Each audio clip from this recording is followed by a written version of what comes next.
Kukho ilahleko emva kokuntlitha kwezikhukhula ezisube imiphefumlo zadala umonakalo kunxwemo olusemazantsi eTheku KwaZulu-Natal. Ikomishoni yezonyulo ithi selikulungele ngoku ukuba ingashicilela namaxwebhu ovoto njengoko kuqosheliswe uluhlu lwabagqatswa. Ngokuhlanje omabini amaqela aseSpain iBarcelona neAtletico Madrid anamathuba amahle okungena kwisemi-finals zeChampions League nanjengoko beyiphumelele imidlalo yomlenze wokuqala we-quarter final.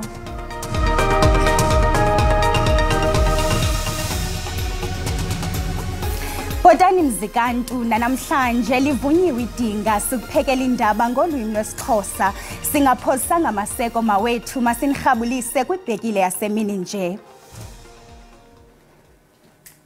Ikomishoni yonyulo ezimeleyo ithethe namajelo endaba malunga nenkqubo yonyulo novoto oluzakuba ngomhla wama-29 kuMeyi. Umlawuli oyintloko uSimon Mabolo uthe njengokuba kugqityezelwa uluhlu lwabagqatswa oko kuthetha ukuba ikomishoni ingaqhubeka nokushicilela amaphepha okuvota.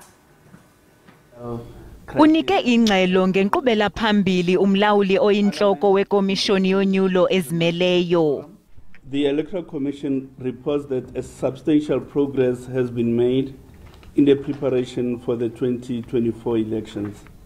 We therefore are pleased to report on the progress relating to the following electoral milestones. On April 12, the Commission issued certificates to 14,892 candidates who will contest 887 seats in the forthcoming election. Uqhube wathi njengokuba kugqityezelwa uluhlu lwabagqatswa oko kuthetha ukuba beyikomishoni bazaqhubela phambili ngokushicilela amaphepha okuvota. Watsho esithi kweli ityeli abavoti baza kufumana amaphepha okuvota amathathu. The 27.79 million registered voters will receive 3 ballots to elect candidates to represent them in the National Assembly and provincial legislatures. The use of the 3 ballots follows the amendment to the Electoral Act, which act was signed into law in April 2023. Ngomhla wama-29 kwinyanga kaMeyi abavoti kulo lonke eli baza kube beyinxalenye yonyulo lukazwelonke. Kumakhadi welayisenisi azakhutshwa ekupheleni kwale nyanga kunenkxalabo nanjengoko umatshini wokukhupha la makhadi matsha ungekalungelelaniswa. Lo gama umphathiswa wezothutho uSindisiwe Chikungwa wayinikeze isiqinisekiso sokuba lo matshini uza kuthengwa kwangexesha. Amaqumrhu oluntu alumkise ukuba ukusilela kweenkcukacha kubaqhubi kwiveki ezizayo kungabangela udideko. Amakhadi amatsha elayisenisi amiselwe ukwenza ubomi lula kubaqhubi nanjengoko eneempawu ezintsha zokhuseleko kananjalo ithatha ixesha elincinane ukufumaneka emva kokufaka isicelo kwanokuhlaziywa kwawo. The team that is busy with that had to travel to France to see for themselves the machine and so on and so forth. I wouldn't want to go into details about that because I'm not supposed to be in the bidding process at all. But we're at the tail end of that. I can tell you now that before the end of this month, we'll be printing new driving licenses. Ikhabhinethi yaphumeza la makhadi matsha elayisenisi ngo-Agasti ka-2022 ngenjongo yokulwa ilayisenisi zomgunyathi kwanokuphucula ukhuseleko ezindleleni. Imibutho yabahlali ixhalabile lulibaziseko ekuthengweni koomatshini bokukhupha la makhadi matsha. Firstly, it is the question how transparent the department has been with motorists on this issue. Now, firstly, we know that the card machine has given everybody headaches. At some point, they were behind with printing the cards.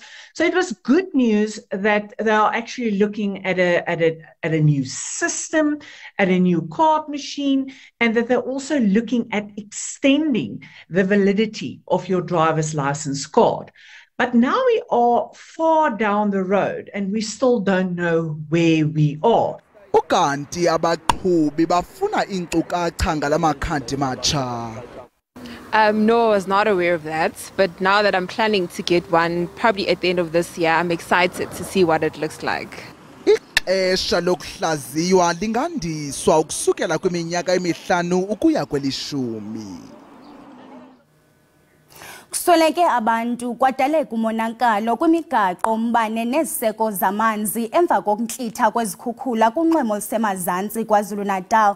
Ukanti ke ngoku siqhagamshelana nentatheli yethu uMlondi Rhatebe esiza kumngcambazisa ngale meko. Mlondi, siyakwamkela enkqubeni, khasixelele ukuba imeko ngoku injani, bebangaphi abantu abathe basweleka?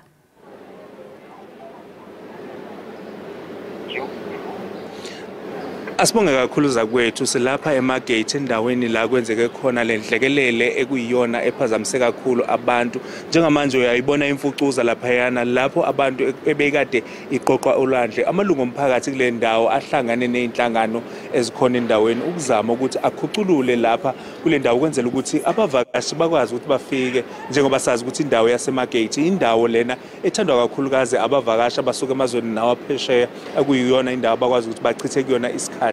Kanti ke okwamanje kusaloko kushiwo ukuthi abantu abathe bashona ngenxa yezikhukhula kulezi insuku ezimbili, abantu basebahlanu, kwathi ke abanye bakwazile ukuthi batakulwe izolo abawu8 nabakwazile ukuthi basinde. Kodwa ke njengamanje sisazikhona lapha endaweni njengoba ngisho ukuthi ke amanye amabhizinisi akwazile ukuthi avule, kanti amanye asaloko ekhale njalo ukuthi awakwazi ukuvula ngenxa yokuthi amanzi abengene ngaphakathi ezitolo. Kwathi kwezinye zeindawo kwakhuculeka ngisho amafriji, njengoba amafriji bakwazi ukuthi bawaqoqela phana olwandle ngenxa yokuthi amandla amanzi phezulu. Kwathi sekuthi ke abantu abaningi kule ndawo bayazama ukuthi ke babuyisele isimo kusejwayelekile, kanti kuyanxuswa njalo ukuthi ke loyo ongakwazi ukuthi alekelele akaphuma azolekelela. Kanti njengamanje kulindele ukuthi ke nakhona lapha endaweni kufike khona ungqongqoshe wakwa economic development ukuzobheka ukuthi ke umonakalo ungakanani, njengoba besaloko behlonza ukuthi ke ngabe ikuphi abazolekelela ngawo ezisifundazwe saKwaZulu-Natal. Asibuyisele izitambo ngakuwe e-studio. Leyo ke intatheli yethu Mlondi Rhatebe sinika ingxelo esemagate kunxwemo lusemazantsi eTheku KwaZulu-Natal. Ukanti ke ngoku masithi tsi evenkileni, siyabuya kwakhona emva kwayo.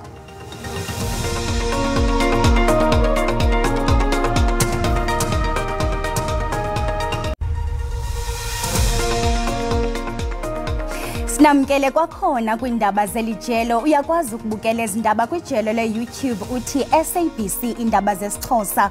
Ukanti xa ubukele sicela ucofe ulike, ze uba ukamcofi usubscribe esibongoza wenze njalo. Ukanti ke xa siqhubela phambili, isebe lezemfundo eMpuma Koloni liza kubamba amawonga iMEC Excellence Awards ngomhla we-19 kule nyanga kaApril. Ngunyaka wesibini lamawonga eqhuba. Ukanti ke ngoku siqhagamshelana nomphathiswa wezemfundo weliphondo uMnumzana Fundile Gade simngcambazise ngalomba.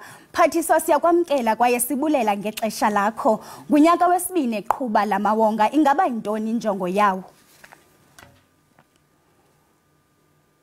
Mandithathe lithuba kuqala ndibulisa apha kuwe, ndibulise nakubabukeli nabaphulaphuli.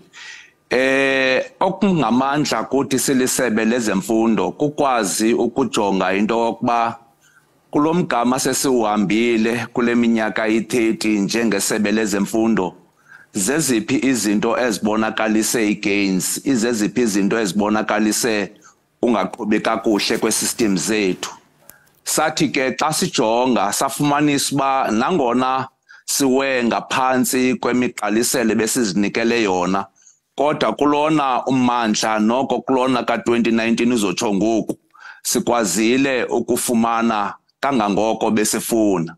Sathi ke enye yezinto ezafuna uba sikhe siyijonge ngemehlo elibukhali yinto yokubana asingezi na ne-incentive packages zotishala ukubakhuthaza nezikolo ukubakhuthaza ukwenzela uba benze umsebenzi ngaphezu koba bewenza.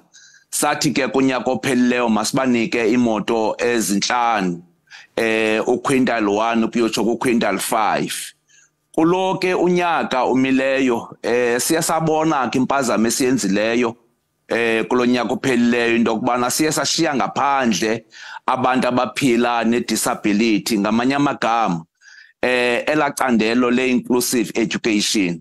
Sathi ke masifake imoto yesithandathu ukwenzela ezi special schools zibe inxalenye yokuthena the situation around in the province and build a proper schooling system that can begin to give us the desired outcomes in terms of the national development plan of the country and the provincial development plan of the province. Iphondo lasempuma koloni imphathiswa lothuse uninzi ngempumelelo yayo ingakumbi kulonyaka upheleyo ka2023 ingaba zintoni ezenze ukuba lempumelelo ibe ngaka kweliphondo. Kule minyaka mihlanu sigqibayo ngoku umsasazi nabaphulaphuli ndingatsho into yokuba sikwazile ukuza nesicwangciso nkqubo silisebe lezemfundo apha eMpuma Koloni elisenze esasicwangciso nkqubo into yobana sibe no-5% esimfumanayo as a growth target kuyo yonke i-academic years ezigqithileyo. So yiloo nto ke ongathi xa ujonga ufumanisa into yoba from 2019 up until today's date yiloo nto ephele izosibeka kula 81.4%, but at the heartbeat of that strategy is on how do you engineer a culture change in the system.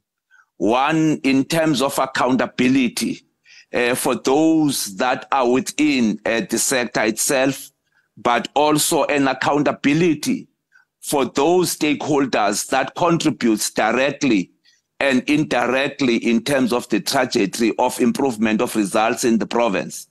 But lastly, also, how do you then resource them so that they can be able at least to pride themselves of getting whatever gifts and awards that educators and the entire workforce can get? Because I believe esinayo was that a productive workforce is a motivated workforce. So you need a bit of a strategic thinking. Uxolo nje mphathiswa khasibalisele ukuba kuza kuwongwa izikole ezingaphi kwaye luthini uluhlu lwalo mawonga.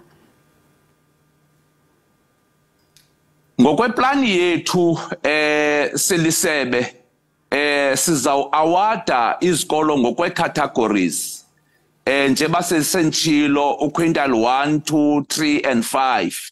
Then ube naleke category ye-inclusive sector esuka from the inclusive education, as those are the 6 cars that we're talking about. The second one is the category that goes directly kotishala ngqo ke ngoku nothi ezikolweni otishala by-85 ngokwahlukahlukana kwabo kwizakhono zabo ne-subjects zabo. Bebonke by-85 abatishala mhlawumbi ufumanisa uba omnye is a good mathematics teacher, omnye is a good physical science teacher, omnye is a good tourism studies teacher. So bazawufumana ke amawonga, i-laptops, i-voucher, imali, i-bags and also netumbers, so that they can at least get something directly to them as part of ensuring that at least from the families that they are coming from, they can indicate and show what then becomes the benefit of their sacrifices and commitments that they have demonstrated for the past 5 years. Sibulele kakhulu mphathiswa ngexesha lakho. Sihlabele mgama. Kulindeleke ukuba afungiswe namhlanje amalunga lishumi ekomiti kasodolophu omasipala ombaxa wasekuruleni okukulandela ukunyulwa kukamnumzana Nkosini Xhakaza we-ANC njengosodolophu omtsha emva kokukhiqwa kukamnumzana Sivuyile Ngodwana emva kwesindululo sokuphelelwa lithemba kubunkokheli bakhe kutshanje. Elinyathelo lilandela ukunyulwa ngaphandle kokuphikiswa kwamnumzana Xhakaza we-ANC njengosodolophu omasipala ombaxa wasekuruleni. Zibuyele zonhlanu izikhundla zamalungu ekomiti kasodolophu e-EFF yaze i-ANC yagcina izine. Obesakuba ngusodolophu umnumzana Sivuyile Ngodwana ubuyaselela ilungu lekomiti kasodolophu le-Corporate and Shared Services. We believe we can rebuild the prestigious reputation at the city of Ekurhuleni, held as the Africa's first erythropolis and an industrial nerve center of the continent. Usihlalo EFF eGauteng usasigcinile isikhundla sokuba lelungu lekomiti kasodolophu elijongene nezimali logama usizakele masuku ANC Andile Mngwevu noBridget Thusi bebuyele kwizikhundla zabo. Kusenjalo umlawuli womasipala uGqirha Imogen Mashazi usamkela isibhengezo salamalungu ekomiti kasodolophu wathi evakalisa nokubuthemba ubunkokheli bukaMnumzana Xhakaza. He is an experienced person. He's been in the system. He was a leader of the executive business. I've worked with him closely, and I believe under his leadership, with his executive, they will fast-track service delivery. Lindeleke kuba ulishumi lamalungu ekomiti kasodolophu afungiswe namhlanje.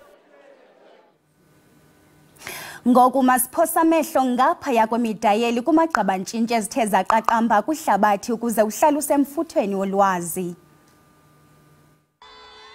Siqale kwisiqithi saseSolomons. Amawaka-waka thutheleke ezitalatweni ugaya inkxaso yonyulo lwangomso. Lunyulo lokuqala emva kwesibhengezo senkulumbuso uManasseh Sogavarwe sokutyikitya intsebenziswano kwezokhuselo neChina okuxhalabisa iMelika namazwe angqongileyo. Kwaqhu kwisiqithi seAustralia. Amapolisa aqhuba uphando kwisixeko iSydney emva kwesiganeko sedila kufa sokuhlaba ngemela amarhamente etyalikeni. Lophuma silwe ukhuphe ibhozo wonda ngoBishop Mary Emmanuel kusweleke amarhamente amathandathu kulo mbhodamo. Abahlali baseMelika baxhasa icala lamaPalestina benyevulela amaIsrayeli bavale mba ibhulorho iGolden Gate yaseSan Francisco eCalifornia. Qakatha qelele eMexico. Zingaphezu kwamawaka amabini imbaco eziquka abantwana nabasetyhini abangquzulene namagosa ezokhuselo kwilinge lokuwela umda ukuya kwilizwe lobusi nobisi. Xa siqwela ingqokoqo kwilizwekazi iAfrika, inkosikazi yaseNigeria igalelekile Lagos emva kokuqhuba umgama osuka eNgilani ukuya eNigeria iqhuba imoto.